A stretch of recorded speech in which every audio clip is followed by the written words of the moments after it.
इमरान साहब रात पड़ने वाली है, अचानक सफदर ने कहा तो इमरान बेख्तियार मुस्कुरा दिया। तो फिर क्या हुआ? हर रात के बाद सुबह होती है, इस तरह उम्र तमाम होती है, इमरान ने मुस्कुराते हुए कहा। आपकी जेब में कोई ट्रांसमीटर भी नहीं है कि डाकन से बात हो जाए? सफदर ने कहा, काश ऐसा होता। मेरे जहन में ये ख्याल ही नहीं था कि ये लोग दारुल हुकूमत से इस तरह हेलीकॉप्टर भेजकर ट्रॉलर पर फायरिंग करा देंगे। मेरा ख्याल था कि जब तक हेडक्वार्टर से कोई यहाँ पहुँचेगा हम आसानी से दारुल हुकूमत पहुँच जाएंगे। इमरान ने जवाब देते हुए कहा, आपने हेलीकॉप्टर को देखते ही कैसे अंदाज़ा कर लिया था कि वो ट्रॉलर पर मिसाइल फायर करेगा? सफदर ने कहा, मुझे मिसाइल गन की झलक नजर आ गई थी, इमरान ने जवाब दिया। और सफदर ने बेइख्तियार एक तवील सांस लिया। इस तरह भूखे प्यासे इस तख्ते पर बैठकर हम कब तक जिंदा रह सकेंगे? हमें कोई ना कोई हल सोचना होगा, तनवीर ने कहा। अभी तो तुम खुद सफदर को सोचने से मना कर रहे थे, अब खुद इतनी जल्दी सोचने पर आमादा हो गए हो, इमरान ने मुस्कुराते हुए कहा। जब मिस जूलिया की ज़िंदगी को खतरा हो तो सोचना तो पड़ेगा, तनवीर ने कहा। तो इमरान और सफदर दोनों बेइख्तियार हंस पड़े। इसमें हंसने की क्या बात है? हमें मिस जूलिया वाहिद खातून है और हमें बहरहाल उनका ख्याल रखना है, तनवीर ने इन दोनों के इस तरह हंसते पर बिगड़ते हुए कहा। चलो तुमने किसी तरह सोचना तो शुरू किया, सफदर ने मुस्कुराते हुए जवाब दिया। मेरे जहन में एक तजवीज़ आई है, अचानक जूलिया ने कहा। वाह कमाल है, इधर तनवीर ने सोचना शुरू किया। उधर जूलिया के जहन में तजवीज़ आ गई। कमाल राब्ता है बहन भाई में, इमरान ने कहा। मैं तुम्हें उठाकर समंदर में फेंक दूंगा, समझे? तनवीर ने यकलहत बिगड़े हुए लहजे में कहा। पहले मेरी तजवीज़ सुन लो, फिर आपस में लड़ लेना, जूलिया ने भी बिगड़े हुए लहजे में कहा। चलो अच्छा ठीक है, तजवीज़ पहले और लड़ाई बाद में, जैसे अव्वल ताम और फिर कलाम वाला मुहावरा है, इमरान ने कहा। तुम इस तरह बातें कर रहे हो जैसे तुम समंदर के अंदर बेयारो मददगार ना हो, बल्कि किसी मोटर बोट में बैठे तफरीह कर रहे हो, जूलिया ने और ज़्यादा बिगड़े हुए लहजे में इमरान से मुखातिब होकर कहा। तख्त पर बैठे बैठे थक गए थे, इसीलिए कुदरत ने तख्ते पर बिठा दिया है, इसमें परेशान होने वाली कौन सी बात है? इमरान ने मुस्कुराते हुए कहा। इमरान साहब मिस जूलिया की तजवीज़ तो सुन ले। मिस जूलिया आप बात करें, सफदर ने कहा। मेरे जहन में ये तजवीज़ आई है कि हमारी जेबों में रिवॉल्वर मौजूद हैं, अगर हम मिलकर हवाई फायरिंग करें तो शायद दूर कोई बहरी जहाज़ या माहीगीरों के ट्रॉलर पर सवार कोई आदमी या किसी जजीरे पर मौजूद कोई आदमी ये आवाज़ें सुन ले और इस तरह हमारे बच जाने का कोई स्कोप बन जाए, जूलिया ने इंतहाई संजीदा लहजे में कहा। तजवीज़ तो वाकई काबिल अमल है, लेकिन इसके लिए हमें आज की पूरी रात और कल का सारा दिन इस तख्ते पर गुजारना होगा, इसके बाद ही कोई हल निकल सकता है, इमरान ने कहा। वो क्यों? जूलिया ने हैरान होकर कहा। इसलिए कि हम 2 बार समंदर में गोते खा चुके हैं और जेबों में मौजूद असलहे का मैगजीन गीला हो चुका है और उसे मुकम्मल तौर पर सूखने और फायरिंग पोजीशन में आने के लिए वक्त भी चाहिए, और तेज़ धूप भी, इमरान ने जवाब दिया। तो जूलिया ने बेइख्तियार एक तवील सांस लिया। वाकई जब परेशानी आती है तो सामने की चीज़ें भी नज़र नहीं आती, मेरे जहन में ये ख्याल ही नहीं आया था कि वाकई असलहा तो गीला हो चुका है, जूलिया ने कहा। ज़्यादा परेशान होने की ज़रूरत नहीं है, इस तख्ते को अल्लाह ताला की तरफ से मदद समझो कि हम 4 अफराद का बोझ उठाए हुए हैं। मैंने सारे इलाके का नक्शा देखा है और जिस सिमत में इस वक्त हवा चल रही है, इस तरह हम रात पड़ने से पहले एक टापू पर पहुंच जाएंगे। वहां पहुंचकर हम कोई कश्ती भी तैयार कर सकते हैं और चप्पू भी हासिल कर सकते हैं, इमरान ने कहा। तो सबके चेहरे बेइख्तियार खिल उठे और फिर वाकई ऐसा ही हुआ। रात पड़ने से पहले ही उन्हें एक जजीरा नजर आने लग गया। तख्ते का रुख वाकई इस तरफ था और उन सबके चेहरों पर बेइख्तियार रौनक आ गई। ये टापू भी काराकास के कब्जे में ना हो, सफदर ने कहा। नहीं, टापू ऐसे छोटे जजीरे को कहते हैं जहाँ पानी का चश्मा नहीं होता, सिर्फ बारिश के पानी से दरख्त और झाड़ियाँ उगती हैं। ऐसे जजीरे पर आबादी नहीं होती, इसे सिर्फ सफ़र के दौरान रेस्ट के लिए इस्तेमाल किया जाता है, इमरान ने कहा। पानी ना मिला तो फिर? जूलिया ने कहा। हम वहाँ सिर्फ रात गुजारेंगे, सुबह को लकड़ियाँ तोड़कर और बैलों की मदद से कश्ती तैयार करके चप्पुओं की मदद से यहाँ से शुमाल मशरकी की तरफ एक बड़े जजीरे की तरफ रवाना हो जाएंगे। इस जजीरे पर आबादी मौजूद है और अब इतना भी मामला गया गुजरा नहीं कि हम बगैर पानी के एक रात भी ना गुजार सकें। वैसे ये भी हो सकता है कि बारिश का पानी जजीरे पर किसी जगह जमा हो तो उसे कपड़े में छान कर इस्तेमाल में लाया जा सकता है, इमरान ने कहा। तो जूलिया ने इस बात में सर हिला दिया। तख्ता आहिस्ता आहिस्ता जजीरे की तरफ बढ़ा चला जा रहा था और अब जजीरा वाज़े तौर पर नजर आने लग गया था और फिर थोड़ी ही देर बाद तख्ता साहिल पर जाकर लग गया और वो चारों उछलकर जजीरे पर चढ़ गए। इमरान ने झुक कर तख्ते को पकड़कर खींचा और जजीरे के ऊपर ज़मीन पर डाल दिया ताकि अगर कोई और बंदोबस्त ना हो सके तो कम अज़ कम इस तख्ते को तो दोबारा इस्तेमाल में लाया जा सके। इसके बाद वो चारों आगे बढ़ने ही लगे थे कि अचानक इधर उधर मौजूद कदम झाड़ियों में से भूतों की तरह 8 मुसल्लह अफराद निकलकर उनके गिर्द इकट्ठे हो गए और वो चारों बेख्तियार ठटक कर रुक गए। आने वाले किसी कदीम दौर के बाशिंदे नहीं थे, बल्कि उनके जिस्मों पर जदीद लिबास थे और उनके हाथों में जदीद साख्त की मशीन गनें थीं और शक्लों सूरत से और लिबास से काटले के मुकामी बाशिंदे ही लगते थे। खबरदार, अपने हाथ सरों पर रख लो, अगर किसी ने कोई गलत हरकत की तो गोली मार दी जाएगी, अचानक एक आदमी ने इंतहाई सख्त लहजे में कहा। भाई, इस छोटे से जजीरे पर क्या गलत हरकत हो सकती है? तुम अपनी एनर्जी ज़ाया कर रहे हो। हम तो माहिगीर हैं, हमारा ट्रॉलर समंदर में तबाह हो गया तो हम एक तख्ते पर बैठते हुए यहाँ पहुँच गए हैं। मेरा नाम कमाजू है और ये मेरे साथी हैं, इमरान ने दोनों हाथ सर पर रखते हुए मुस्कुरा कर कहा। इनके हाथ अकब में करके हथकड़ियाँ डाल दो और सुनो, अगर तुमने कोई मुज़ाहमत करने की कोशिश की तो दूसरा सांस ना ले सकोगे। उसी आदमी ने अपने साथियों के साथ साथ इमरान और उसके साथियों से बात करते हुए कहा, कमाल है, इतनी जल्दी तो लोग लिबास नहीं बदलते जितनी जल्दी तुम अपने अहकामात बदल रहे हो। पहले तुमने कहा था कि हाथ सर पर रख लो, अब कह रहे हो हाथ नीचे कर लो ताकि उनमें हथकड़ियाँ डाली जा सकें। किसी एक बात पर कुछ देर तो बरकरार रहो, इमरान ने मुंह बनाते हुए कहा, और इसके साथ ही उसने दोनों हाथ होते अपने कब में कर लिए। अब अगर तुमने जुबान चलाई तो जुबान काट दूंगा, समझे, खामोश रहो, इस आदमी ने गुस्से से चीखते हुए कहा। तुम्हारा नाम टंग बिचर है, मेरा मतलब है जुबान का कसाई, इमरान ने कहा। वो भला कहाँ इतनी आसानी से खामोश होने वालों में से था। शट अप, मेरा नाम मार्टी है, इस आदमी ने और ज्यादा गसीले लहजे में कहा। इस दौरान उसके साथियों ने इमरान और उसके साथियों के हाथों में हथकड़ियां डाल दी थी। इनकी तलाशी ले लो, मार्टी ने कहा। फिर उनकी जेबों से रिवॉल्वर निकाल लिए गए। ओके, अब इन्हें ले आओ, मार्टी ने अपने साथियों से कहा, और इमरान और उसके साथी मशीन गनों के साए में आगे बढ़ने लगे। जजीरे की दूसरी तरफ काफ़ी जदीद साख्त की बड़ी सी मोटर बोट मौजूद थी। उसे साहिल के साथ हुक किया गया था। जेम्स और टोनी, तुम जाकर इंजन ठीक कर लो, मैं चीफ से बात करता हूँ, मार्टी ने अपने साथियों से कहा। इंजन तो ठीक हो जाएगा, लेकिन तुम इन्हें हलाक क्यों नहीं कर देते, एक आदमी ने मुंह बनाते हुए कहा। तुम अपना काम करो जेम्स, जो मैं कह रहा हूँ ठीक कह रहा हूँ, मार्टी ने कहा। तो वो दोनों मुड़कर खामोशी से मोटर बोट की तरफ बढ़ गए, जबकि मार्टी ने जेब से एक फिक्स फ्रिक्वेंसी का ट्रांसमीटर निकाला और उसका एक बटन प्रेस कर दिया। शायद फ्रिक्वेंसी उस पर पहले से एडजस्ट थी। Hello hello Marty calling over, Marty ने बटन दबाकर बार बार कॉल देते हुए कहा। Yes headquarter attending you over. चंद लम्हों बाद ट्रांसमीटर से एक आवाज़ सुनाई दी और इमरान ये आवाज़ सुनकर बेख्तियार चौंक पड़ा।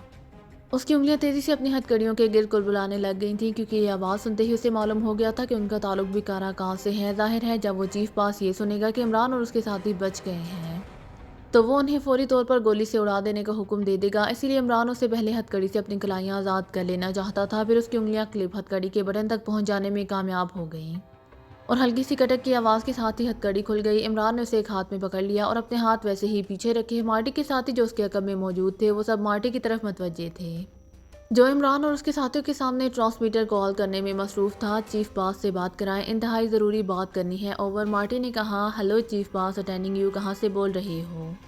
क्या तुमने इस एशियाई को वसूल कर लिया है करासूना से, जिसके लिए तुम्हें भेजा गया था, ओवर, दूसरी तरफ से कहा गया। और इमरान चीफ बास की बात सुनकर एक बार फिर चौंक पड़ा। इसका साफ मतलब था कि कैप्टन शकील को करासूना में पकड़ लिया गया है और ये लोग उसे वहां से वसूल करने जा रहे हैं। चीफ बास, हमारी मोटर बोट का इंजन खराब हो गया था, इसीलिए हमें मजबूरन टापू पर रुकना पड़ा।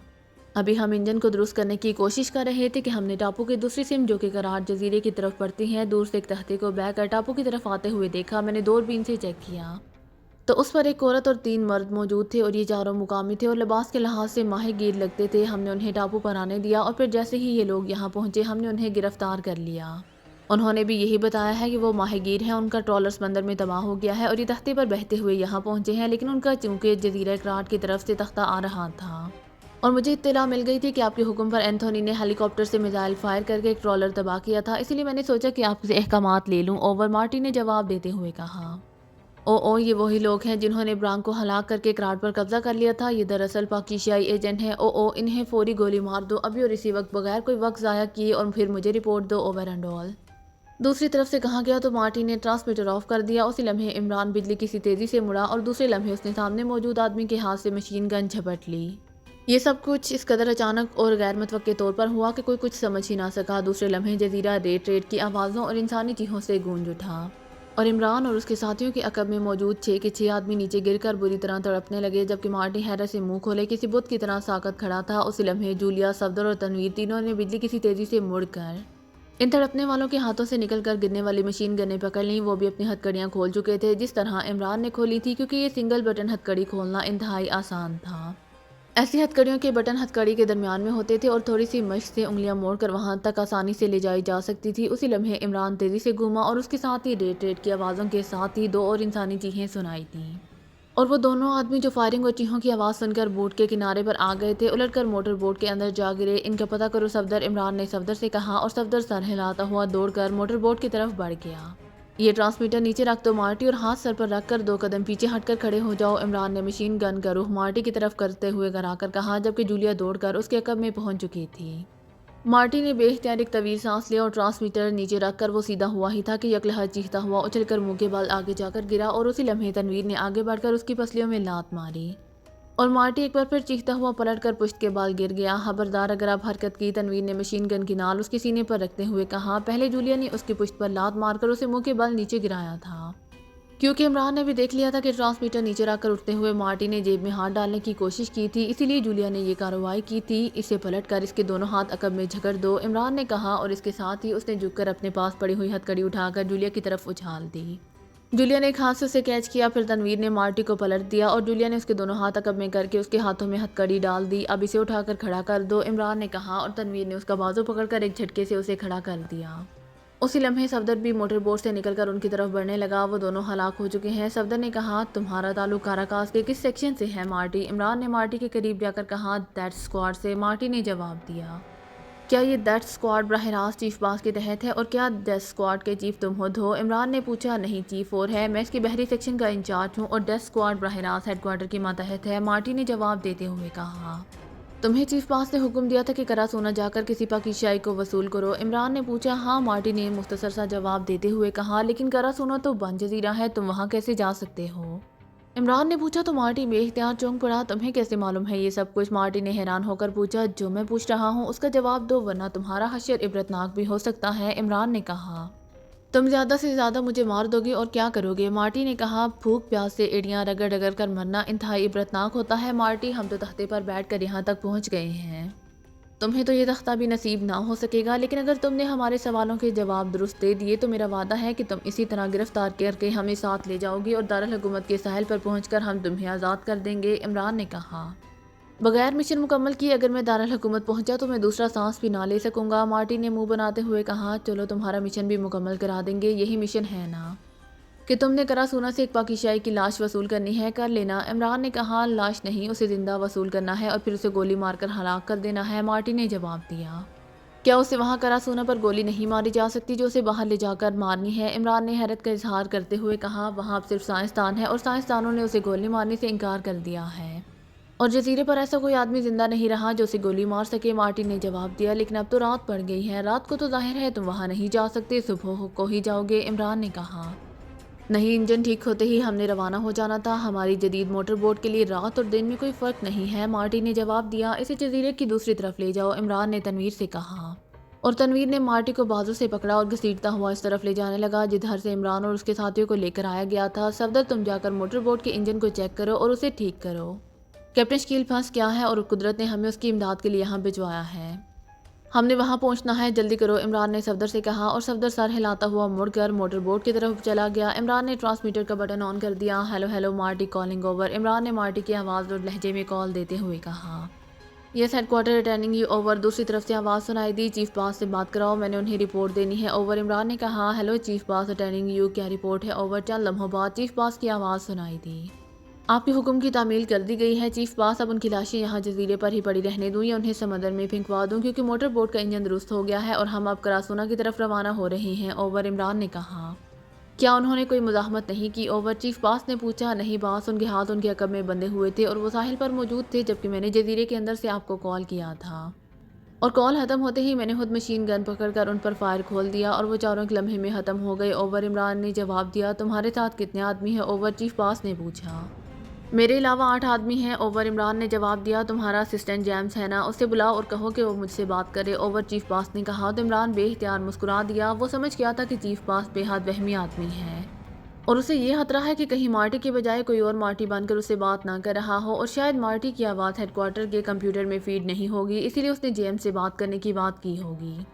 عمران چونکہ جیمز کی آواز سن چکا تھا جب وہ مارٹی کے ساتھ اسے ہلاک کرنے کی بات کر رہا تھا، اسی لیے وہ مطمئن تھا۔ ہیلو جیمز بول رہا ہوں، اوور۔ عمران نے چند لمحوں کی خاموشی کے بعد بٹن دبا کر جیمز کے لہجے میں بات کرتے ہوئے کہا، یس چیف باس، میں بول رہا ہوں، جیمز یہ بتاؤ کہ موٹر بوٹ کا انجن کیوں خراب ہو گیا ہے، اوور۔ چیف باس نے کہا، چیف باس زیادہ بڑی خرابی نہیں ہے، صرف اس کی ریوالونگ شافٹ میں معمولی سی گڑبڑ ہو گئی تھی، اگر اسے ٹھیک نہ کیا جاتا تو پھر زیادہ بڑی خرابی ہو سکتی تھی، اب ہم نے اسے ٹھیک کر دیا ہے، اوور۔ عمران نے جیمز کے لہجے میں جواب دیتے ہوئے کہا، جو لوگ تختے پر آئے تھے ان کا کیا ہوا ہے، اوور؟ چیف باس نے کہا، مارٹی نے انہیں فائرنگ کر کے ہلاک کر دیا ہے اور اب ان کی لاشیں سامنے پڑی ہوئی ہیں، اوور۔ عمران نے جواب دیا، کیا انہوں نے کوئی مزاحمت نہیں کی، اوور؟ چیف باس نے کہا، انہیں اس کا موقع ہی نہیں مل سکا، چیف باس، وہ ساحل پر کھڑے تھے جبکہ مارٹی نے جزیرے کے اندر جا کر آپ سے بات کی، اور اس کے بعد اس نے اچانک ان پر فائر کھول دیا اور وہ ختم ہو گئے۔ اوور عمران نے کہا، اوکے مارٹی سے کہو کہ وہ مجھ سے بات کرے۔ اوور چیف باس نے کہا، یس چیف باس، مارٹی بول رہا ہوں۔ اوور عمران نے فوراً ہی مارٹی کا لہجہ بناتے ہوئے کہا، اوکے جس طرح تم جیمز کی فوراً بات بولے ہو اسے اب میری تسلی ہو گئی ہے۔ ان پاکیزیوں کی لاشیں اٹھا کر سمندر میں ڈال دو اور تم کراسونا روانہ ہو جاؤ، پھر اس پاکیزیائی کو بھی فوراً ہلاک کر کے اس کی لاش بھی تم نے سمندر میں ڈال دینی ہے، جلدی پہنچو وہاں اوور اینڈ آل۔ دوسری طرف سے اس بار مطمئن لہجے میں کہا گیا، ظاہر ہے اب یہ بات تو چیف باس کے تصور میں بھی نہ آ سکتی تھی کہ کوئی آدمی ایک سیکنڈ کے وقفے میں آواز اور لہجہ بھی بدل سکتا ہے۔ اس لیے جیمز کی فوراً بعد مارٹی کے بولتے ہی چیف باس کو اطمینان ہو گیا تھا۔ عمران نے ٹرانسمیٹر آف کیا اور پھر تنویر کو آواز دی، مارٹی کو لے آؤ واپس۔ عمران نے کہا تو تنویر مارٹی کو ساتھ لیے واپس آ گیا۔ اب بتاؤ مارٹی کہ تم کیا چاہتے ہو، زندہ رہنا چاہتے ہو یا مرنا؟ عمران نے انتہائی سنجیدہ لہجے میں کہا، اگر میں کہوں کہ میں زندہ رہنا چاہتا ہوں تو پھر کیا واقعی تم مجھے زندہ چھوڑ دو گے؟ مارٹی نے کہا،